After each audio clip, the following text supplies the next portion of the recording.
Thank you so much for streaming our latest message from First Baptist Church.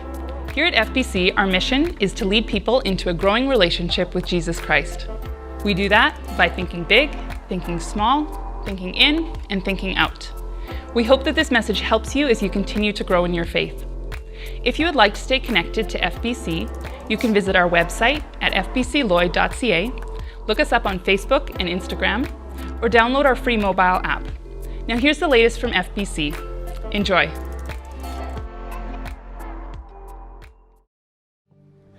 Hey guys, happy Mother's Day. I've always thought Mother's Day is a special day. Well, I don't overstate that. I've usually throughout my life thought Mother's Day was a pretty special day. This year, it seems obvious, but my appreciation for what Mother's Day is all about has gone up. And the main reason that I can appreciate Mother's Day more now than ever before is because something happened 5 months ago, and I watched a birth happen. And it was crazy. And this is my first time seeing it because I went to Christian schools. So if you're in public school, you've seen this and you were scarred at a young age. But for me, at Christian school, they edit it because they can't show, naked ladies and stuff. And so, it's like lady and man go to the hospital. There's the shot of the lady's face. She's in some pain, kind of pans down, then it cuts out. And then they're like happily walking out of the hospital with their baby. And I always thought, oh man, that doesn't seem that bad. People always make it sound really bad. I watched it and man, you can't unsee that. That is crazy. There's a hospital room that looks like a crime scene at the end, and it is crazy. And I have a new appreciation for who moms are. So my mom was down visiting after Avra was born, and I went to her and I said, Mom, I am so sorry. A, that you went through that, and B, that this is what you ended up with as a result of going through that. So Mother's Day is awesome. Moms are pretty amazing, and they go through crazy stuff so that we can all exist. To celebrate Mother's Day, because we think it's important, first of all, we'd encourage you, please do some awesome special things for your moms. Tell them that you love them. Take them out. I don't know, do nice stuff. Yard work for them. I don't know, whatever moms are into, just do that. Hope that you're celebrating that. We can't celebrate that for every mom, but we did set up a photo booth today. We thought it'd be cool if here at church this morning you could just capture a cool memory from this morning, have a nice picture. Also, to sweeten the deal, there is a contest. If you just post it online with the hashtag that's out there, you can win a $100 home hardware gift card. So this means if you win, you don't have to buy your mom a Mother's Day present. So this is like a really sweet hookup. So make sure you use the photo booth and post your photos and stuff like that. And that would be awesome. I want to quickly say as well, on a bit more of a serious note, I know a lot of times when we celebrate different like Hallmark calendar things and holidays and stuff like that, for a lot of us, they're really cool times of year. But for a lot of people, some of these things do represent kind of some hard memories and some hardships and stuff like that, maybe loss and stuff like that. And I also want to acknowledge people who are maybe struggling with that today on Mother's Day. Maybe you've had some challenges there, some loss there, and just want you to know that we love you so much as well. And the photo booth is open. Anybody can use it. Anybody can enter the contest. Even if you don't have kids here, you don't have kids or whatever, we'd love for you to enter that. So make sure after the service you go, and even if your mom isn't here, you find that special lady and in your life, and you go take a picture with them. And in case you didn't catch it, single guys in the room, I just put the ball on the tee for you there, okay? So that girl that you've been checking out across the auditorium on Sunday mornings for the last month or two, you can say, the pastor said we have to take a picture together, and I always do everything the pastor says. So make sure you do that. What better place to meet your future spouse than an awesome church community like this? I think that's why we started Young Adults here anyway. So, just joking. I don't know if that was young adults clapping. I don't want to look too awkward. Okay, anyways. Go to the photo booth, win a $100 home hardware card, and buy yourself some awesome stuff, and tell your moms that they are amazing. So we're starting this new series, kicking it off on Mother's Day, about parenting. It's called The Real Planned Parenthood. I realize the title's a little bit tongue-in-cheek. We're not trying to be overly overly political or anything like that, but the world has this idea of parenthood and planning that goes into it, mostly being about the timing of when you have kids and if you should have kids or if you should give birth to that kid or, and stuff like that. And maybe there's some interesting discussion there, but we believe that from a biblical perspective, the real thrust for parenthood being planned is to have some goals and to have some really simple goals. I think one of the problems with us in life, there's a problem sometimes we have no goals or we have maybe misguided or not very good goals. But I think one of the problems that we face in our context is a lot of times we have too many goals. If you're like me, you want to eat healthy, you want to work out lots, you want to spend time reading your Bible, you want to make lots of money, you want to give lots of money, you want to do nice things, and you have all these things in life, and you want to do them all. And at the end of the day, you start to realize, I just can't do them all. I'm just not that awesome. In general, most of us are average human beings. That's why average is what it is. Average is average. And so it's possible for us to pick a few things and say, I can do really well at that. In these couple areas, I can hit home runs. In general, you're probably not going to be able to hit home runs in every area. And I would suggest that if you have too many goals, your eyes set on too many things, it's probably going to make it hard to do well at anything. And here at FBC, we would suggest that your spiritual goals should be first and foremost in your life, and especially in the ways that you raise your kids. And over the next few weeks, we're going to largely be talking about that. Now, I just want to say, I have this wealth of experience parenting, almost 5 months, so I'm way into this. So I want to set your minds at ease a little bit and say that I'm not going to be the primary speaker on some of the top parenting stuff over the next few weeks. So you'll be hearing from some other people, and we hope that it's very helpful for you. Anyways, before we hop into this morning, just want to invite you guys to pray with me. God, thank you so much that you love us. Thank you that you gave us moms and that you gave us kids and that this whole family thing exists, God. It is such a cool gift from you. I pray that you would help us as a church continue to learn how we can grow in doing family well and in parenting our kids well and investing into the next generation well, God. We love you so much. Amen. So in 3 weeks, we're not going to cover everything to do with parenting. I think if you talk to most parents, they'd say in a lifetime you won't figure out everything there is to do with parenting. But we want to talk about a few things.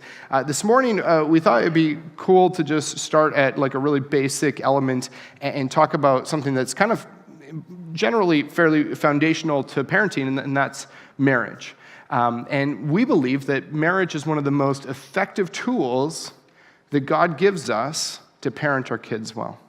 Now, I want to make one more quick acknowledgement there really quickly, because I realize at FBC we have single parents, we have people who have kids and they're in a marriage that's struggling or maybe on the verge of breaking, or you've had a broken marriage, or all these different things. And when I say that marriage is one of the most important and effective tools that you have, or a very important and effective tool you have, I don't want you to hear me saying that if you don't have that tool that you're hooped, that you're missing out. God can do amazing things through your family. But if you're in a marriage, whether it's doing well or struggling, or if you're going to be married one day, especially if it starts with the photo booth today, which I expect some commission from the dowries if that happens,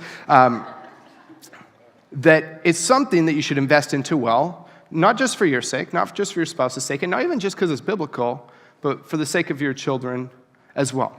And maybe you are a single parent, or maybe you have a marriage that's struggling. You have kids that, one day they might get married. And so we believe that focusing on marriage, regardless of where you're at in life, pre-married, post-married, married, whatever, is really important and effective and impacts the kids in our entire church community kind of collectively.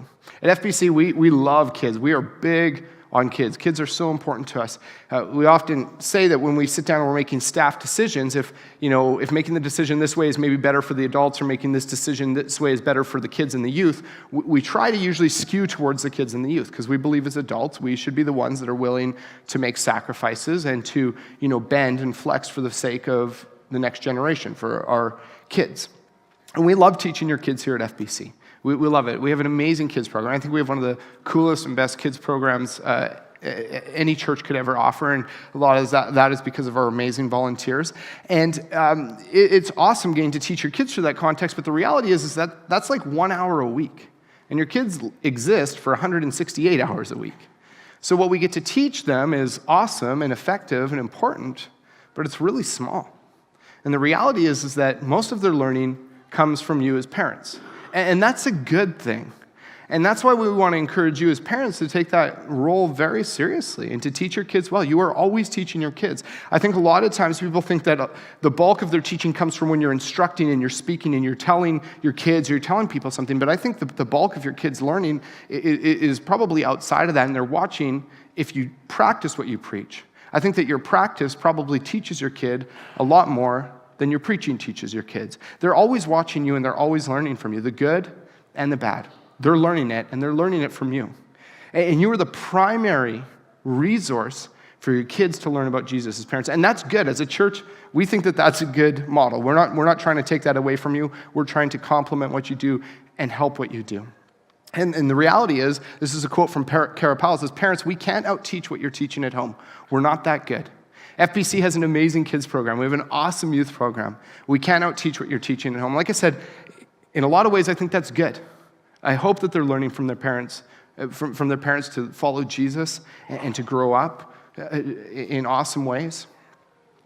And we can't compete with that, and so we hope that's a healthy thing. But if they're learning things that are unhealthy at home, then we also can't compete with that. I mean, but God's grace sometimes, we can intervene there a bit. But we want to call parents to teach their kids well and recognize that all the time you are teaching your kids. They're watching you. They just learn from you guys.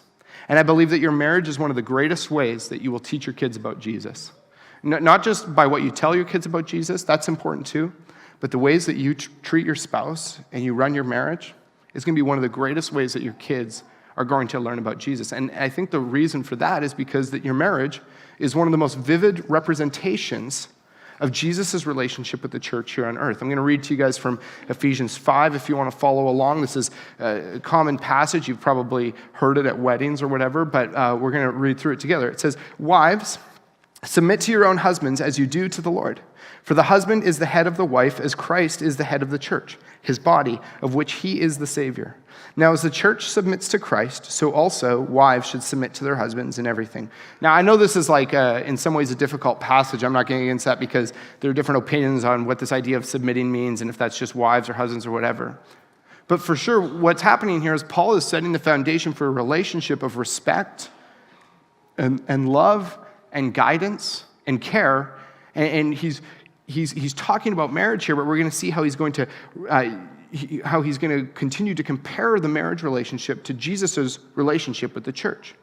Continues on, he says, "Husbands, love your wives just as Christ loved the church and gave himself up for her to make her holy, cleansing her by the washing with water through the word, and to present her to himself as a radiant church without stain or wrinkle or any other blemish, but holy and blameless. In the same way, husbands ought to love their wives as their own bodies. He who loves his wife loves himself. After all, no one ever hated their own body, but they feed and care for their body just as Christ does for the church, for we are members of his body." This talks about this marriage relationship, how Jesus and the church are almost not a different thing. They are almost one and the same. How the church is his representation of who he is here on earth. And that's the same kind of relationship that Paul is saying it kind of reflects through your marriage, is Jesus in the church. And he continues on, he says, "For this reason, a man will leave his father and mother," he obviously didn't know that millennials were going to exist one day, "and be united to his wife. And the two will become one flesh. This is a profound mystery, but I am talking about Christ and the church.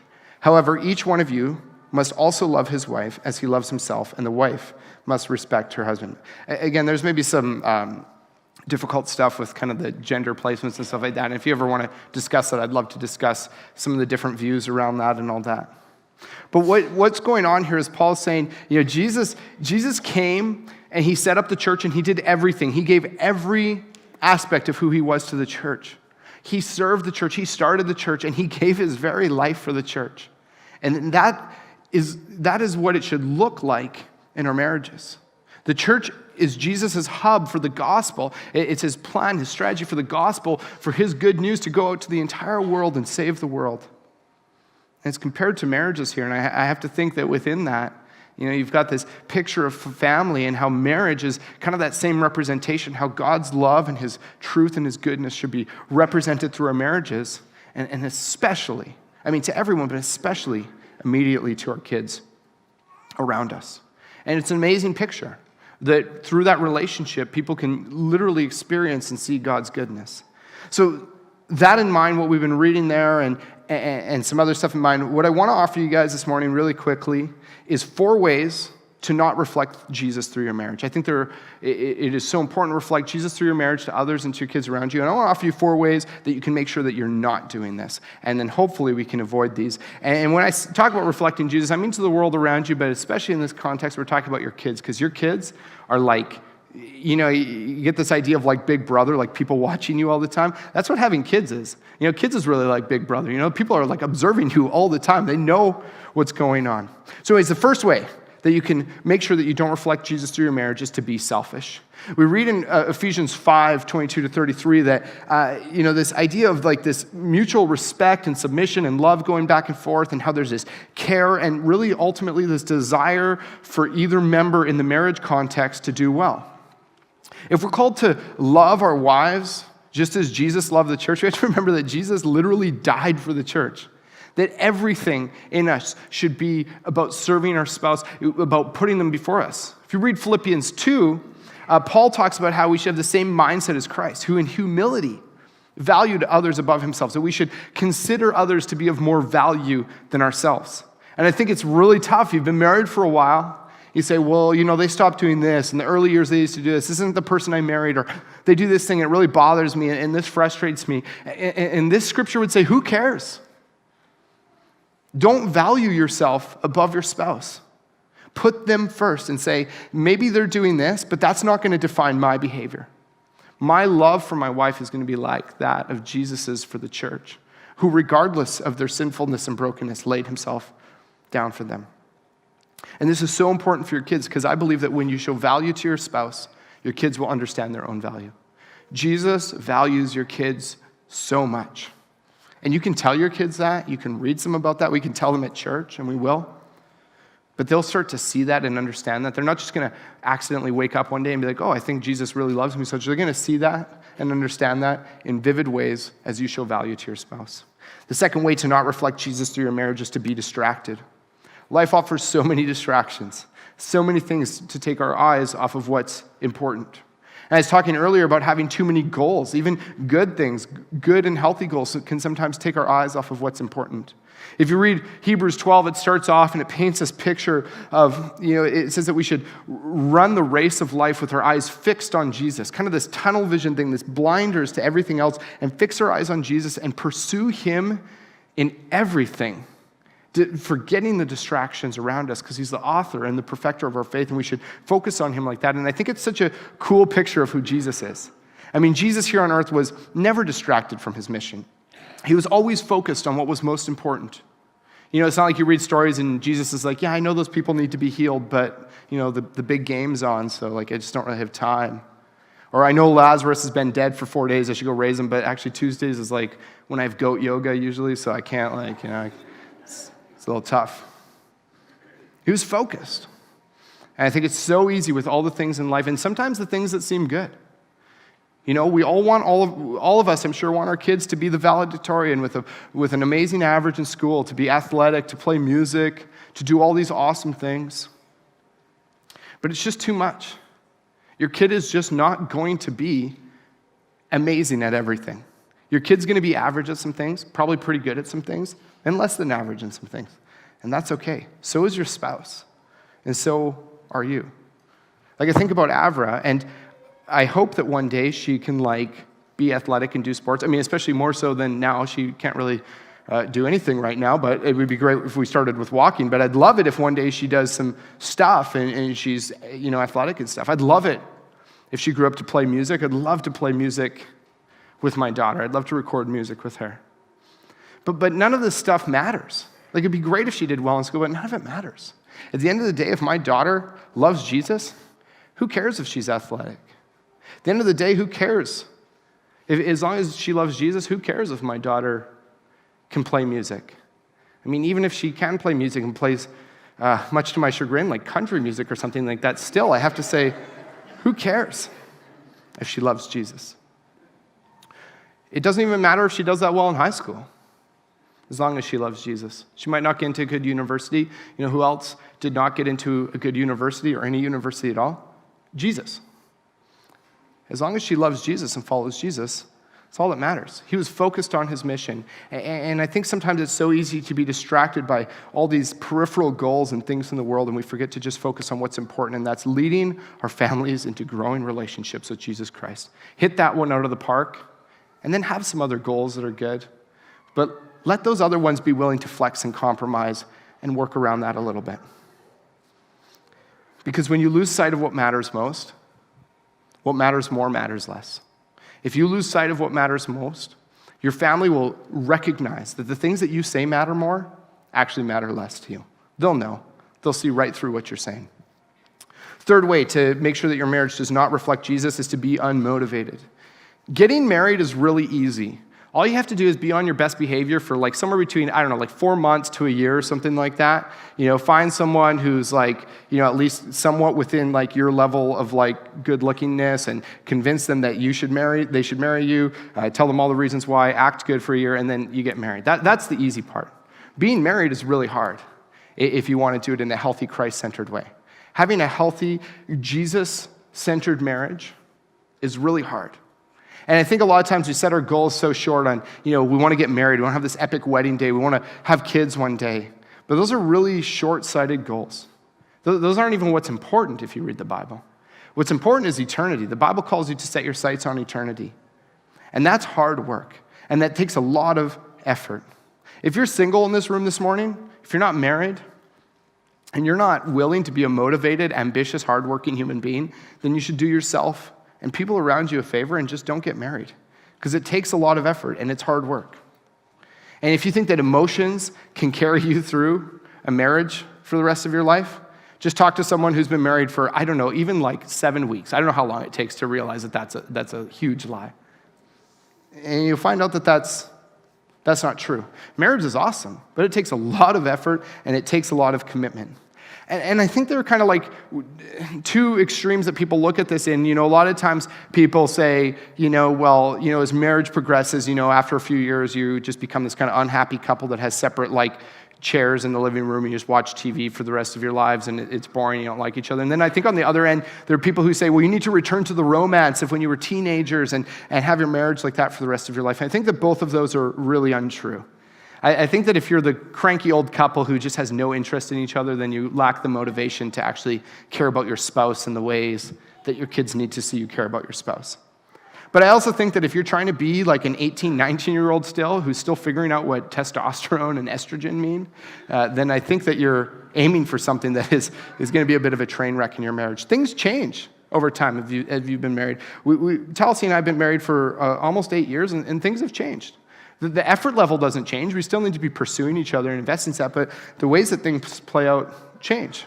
For example, we got married, and shortly into our marriage, I realized that to invest into a healthy, happy marriage, that when it was time to go to sleep, it was really beneficial for our marriage if I would stay on my half of the bed, right? I learned that pretty quickly. Now, 7.5 years later, that's evolved a bit. That's changed a bit. I've discovered that it actually really invests into our marriage even better if I stay on my third of the bed, okay? And I'm looking forward to, in 8 years, where I discover that maybe that's a tenth of the bed, or like the couch, or, Barry's house across the street or something. I have another example, I have this disorder, this dysfunction, I'll call it, or maybe this gift, where, my nose and my mouth, sometimes when I sing, or when I sleep, sing out this beautiful light roar, and I see some wives giving dirty looks to their husbands right now. I think a lot of people have this superpower. And when we first got married, Talcy discovered, it's on his back that he snores. So she would lovingly wrap her arms around me and gently, without waking me, roll me onto my side or my stomach, and then she'd go back to sleep. 7.5 years later, she's discovered that, her view of love in that regard has evolved and has developed a bit. And so she's figured out the threshold, how hard she can kick me in the spine without paralyzing me. Okay? I'm picking on her a bit. I'll give you one more example.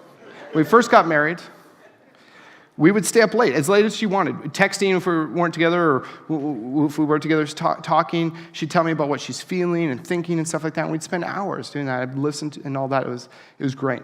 Now, 7.5 years later, I bought her a journal, okay? I'm just joking about that part. She bought her own journal. Your marriage is going to change, but one thing that needs to remain consistent is the effort that you put in. And your kids will see that. And your kids will perceive their value by the way you value your spouse, like I said earlier. And the effort you put in to showing your spouse that you care and love about them is what your kids will understand as the level of effort and ambition that you're willing to put into them. They're learning from you all the time. And I really believe that when you decide to coast, your family pays the cost. When you take your foot off the accelerator in life, when you slow down, it doesn't just affect you, it affects your family around you, and your family pays the cost when you decide to not put the effort in to continue growing and leading and striving forward with your family. And the last one I want to leave you guys with is, if you want your marriage to not reflect Jesus, please, I am begging you, be unforgiving. If you want an unhealthy marriage, hold on to the sins of the past. Hold grudges. Be bitter. The reality is that when you got married, you married someone who is a broken, struggling, sinful human being. Someone who struggles with sin and selfishness. And the reason you married someone like that is because that's exactly who you deserved to marry, because that's who you are. But I think we have these unrealistic expectations where we expect our spouse to be more righteous and more perfect and more holy than us. And it's so easy to remember their faults. It's so easy to look past the plank in our eyes and look at the speck in their eye. At FBC, all the time we're teaching you and your family about grace. Your kids are hearing about grace and God's grace from us. They hear about it from us, but they need to see it in the ways that you and your spouse forgive each other and extend grace to each other. And I believe that when you focus on the sins of the past, you sacrifice the future of your marriage. So those are 4 ways that you can have a marriage that doesn't reflect Jesus. So please, do not do those things. Here at FBC, we like to talk about things and teach you guys about things as much as we can, but we also like to be practical and offer some programs and tools and stuff that we think will help out. And so we've launched some stuff in the past year, and we want to spend the next, 10, 15 minutes just telling you guys a little bit about that. And we have some amazing volunteers who have stepped up and decided to help in this area of marriages and what we can do here. So I want to get you guys to welcome Darren and Bonnie Rich to the stage as they come up and join us.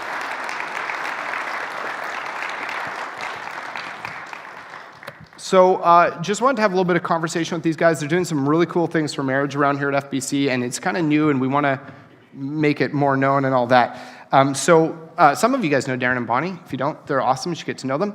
For those who don't, maybe tell us a little bit about yourselves. You guys have been married longer than I have, and you've had kids. Yeah, I can tell you've had kids for longer than I have because you have less hair than me left. So. We do have a hairdresser daughter who could help you with that. I heard that when you bring guests on the stage, it's like helpful to start with an insult. So, Bonnie, you look great. Okay. Well, the first service, Ryan insulted me for bringing notes. So, Ryan, I brought no notes this time. Oh, I didn't mind the notes. So you just have to deal with that. So. All right. Well, if you say something wrong, Bonnie can correct you, I'm sure. So tell us a little bit about yourselves. You guys have been married. How long have you been doing this marriage thing and this parenting thing, stuff like that? Tell us a little bit about yourself. Well, we're just newlyweds. We've been married 26 years. See, we're just getting started. Wait, I need to stop you for a second there, because you just said 26 years, and in first service, Darren said 27 years. I said almost 20. I said this summer it'll be 27. Okay, I thought maybe there was like this between services conversation. Well, I normally do ask her what that number is. That's a safer route to go, but. Yeah, okay, great. Okay, so 26, almost 27 years, and you have kids, and how long have you been doing that? 2 girls. We have 2 daughters. They're 20 and 22. And so the longer you parent, the less you know. So we know a lot less than you do.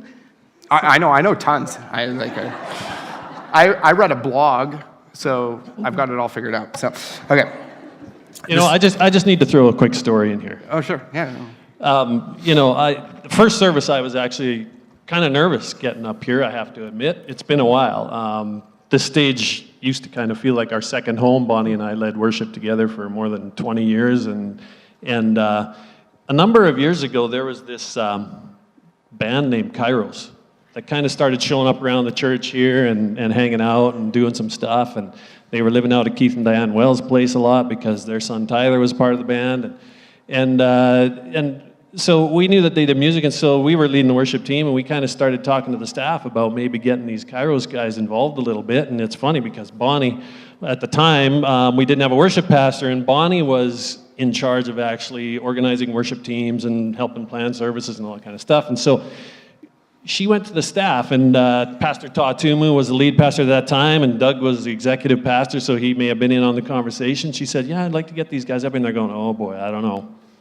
I mean, they're young guys, and we just don't know what they would do if we put them up there. And I mean, the one dude's got long hair, and we just don't know if we can trust them. And I mean, and now here we sit, and I mean, Barry's leading worship, and I mean, Neil and Barry's preached from this stage, and the long-haired dude's interviewing us. So I mean, it's Bonnie was advocating for them a number of years ago, and now, but please don't blame her.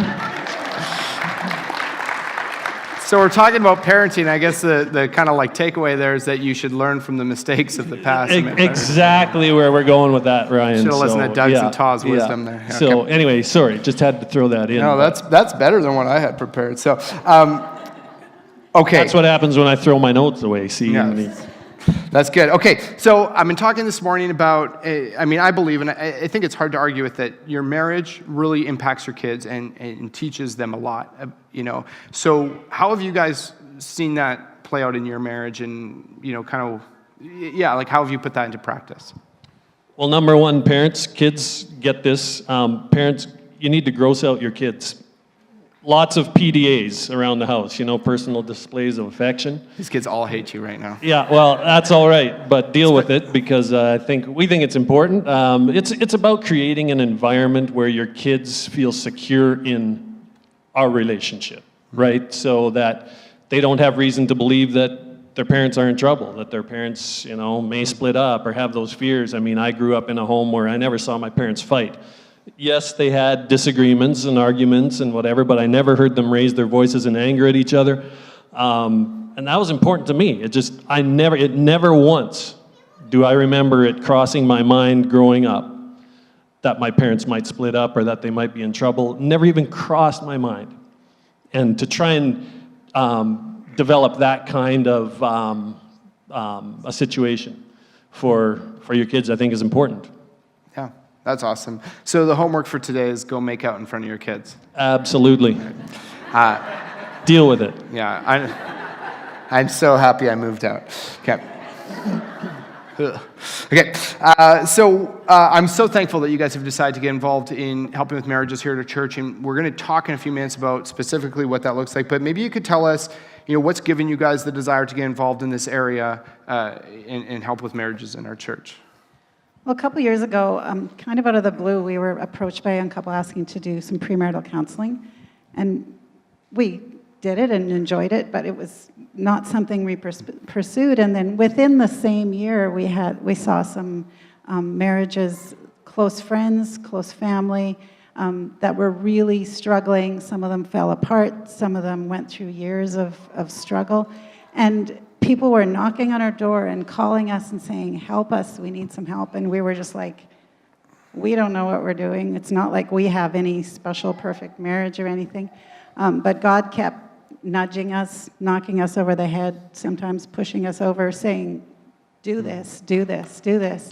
And so we started pursuing some training and took some courses and things, and just to try and figure out to learn some stuff so that we could help these people. And so that's all evolved into what we're doing here in the church now. That's awesome. Yeah, it's like I said, marriage is hard, and one of the greatest evidences of that is how much we're struggling. Like, I mean, marriages are falling apart all the time, and I don't think any of us really just want to like cure the divorce problem, but we want to see healthy, growing marriages.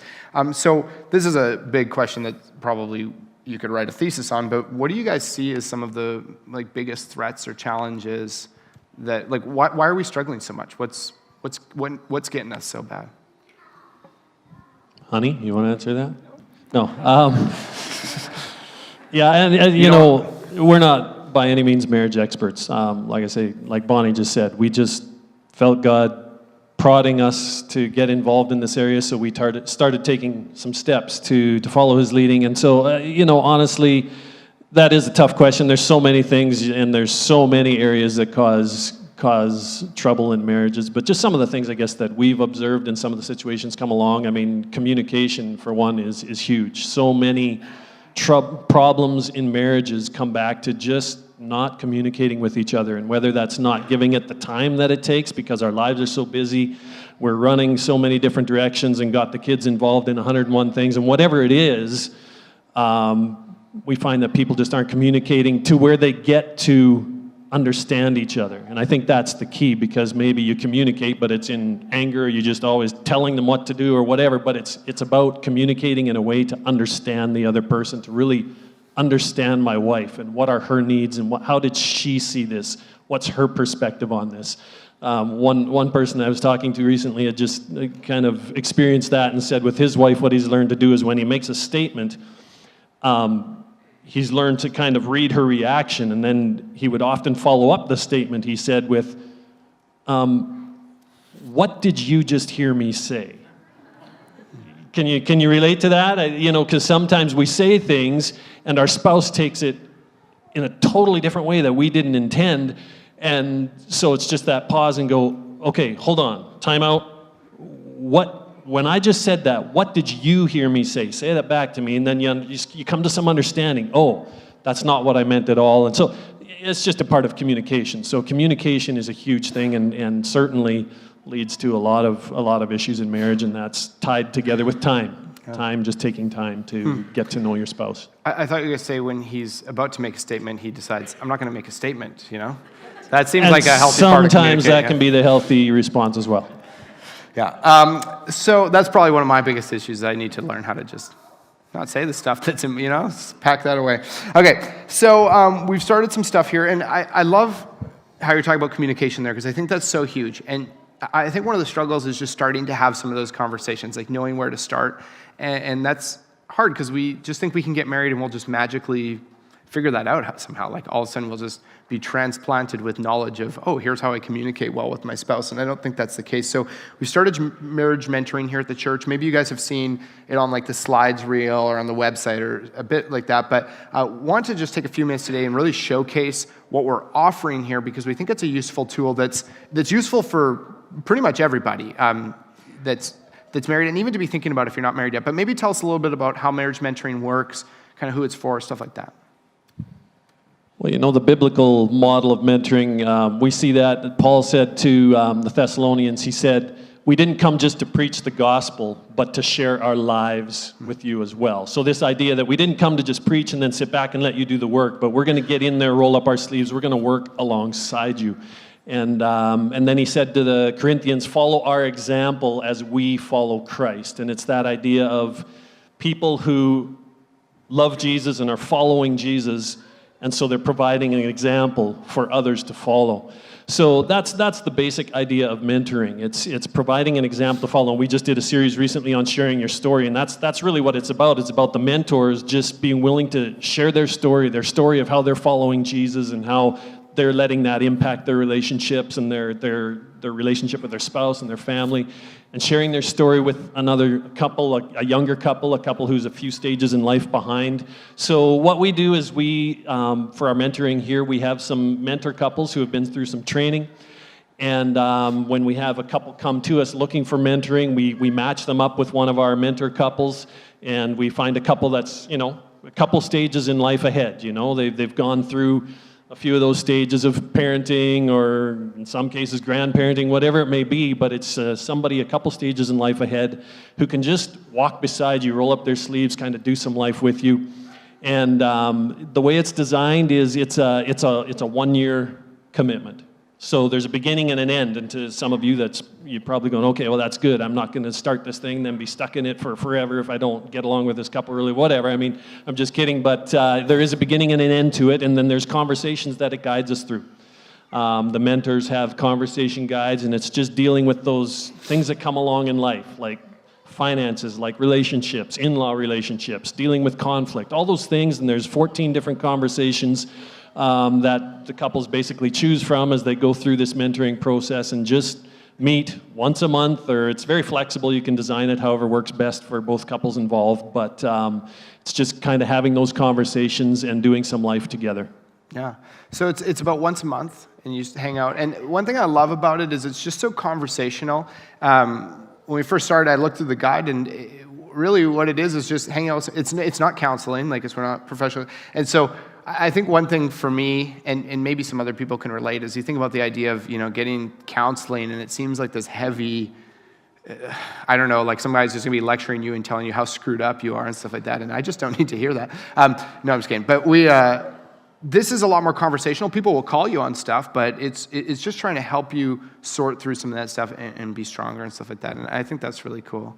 Right. Most churches have in place some kind of premarital counseling they offer, like usually the pastor that's going to be marrying a young couple will go through some kind of premarital training, counseling, whatever you want to call it, through some sessions with them just to try and prepare them for what's coming.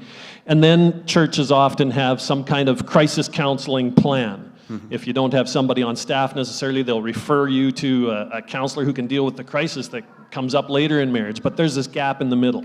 Somewhere between the premarital counseling and the crisis counseling, there's this big gap, and that's what marriage mentoring fills that gap. It comes in between and tries to cut off some of those before they become a crisis. Yeah, I think a lot of times the approach kind of seems like, there's a doctor who helps, the pastor's kind of like a doctor who kind of gives birth to your marriage, and then the doctor shows up when you're on the brink of death, and there's no focus on health in between, and so I think that's kind of the gap that this is trying to fill. So.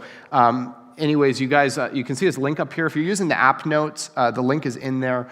You can go there. It takes 2 seconds to sign up, even if you have questions about it or whatever. If you're struggling, for sure sign up, but you don't need to be struggling. You might be young married. You might have been married for 20 years. We can all use some help sometime. We are all fragile and close to struggling no matter where we're at, and so we'd encourage you, no matter where you're at, think about signing up for some marriage mentoring. It's not too intense. It's really awesome, and yeah, thank you guys so much for what you guys do. Let's hear for Darren and Bonnie again. So,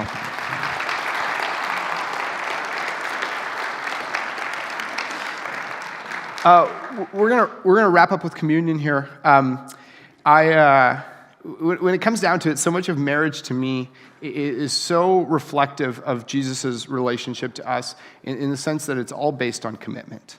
It's all based on this idea of just saying, till death do us part, until one of us leaves this place in a body bag, and not because the other one put them there, but that's what it's like. And same for Jesus. He said, no matter what, I'm committed to, even until it costs me my life. I play on this ball hockey team, and our team is average, and I am below average on our team, so I'm definitely below average. So I don't know much about ball hockey, but I've learned a couple things. And one thing I've learned is one of the players that isn't the goalie, that one of my jobs is to try to get the ball in the other team's net, which doesn't usually happen. But another thing I can help out with is trying to keep the ball from getting shot on our goalie. So that makes sense. We all help play defense.